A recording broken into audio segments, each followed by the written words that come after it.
Давайте посмотрим, что хотят сказать вам карты, а вы пока подпишитесь, чтобы не пропустить мои короткие предсказания. Карты хотят сказать, что вас ждет выбор. Выбор, кого-то ждет дорога, также продвижение, достижение целей.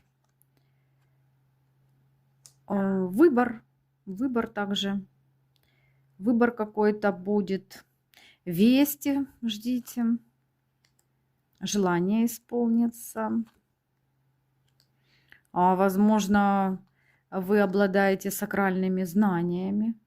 Здесь прям может желание исполниться через сакральные знания какие-то, через магию.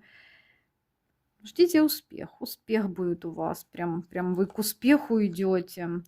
И разрешение тупика, разрешение какой-то безысходной ситуации, выход из тупика ждите. Разрешится тупиковая какая-то безысходная ситуация, желание ваше исполнится, и вы достигнете прям успеха большого, радости, счастья, благородство прям идет к вам. Ну и также я вижу, что вы под надежной защитой находитесь, и вас защищают. Вот вы и через защиту предков, через защиту высших сил, может, вы действительно обладаете какими-то сакральными знаниями, что вы освободитесь от какого-то вот тупика и безысходности.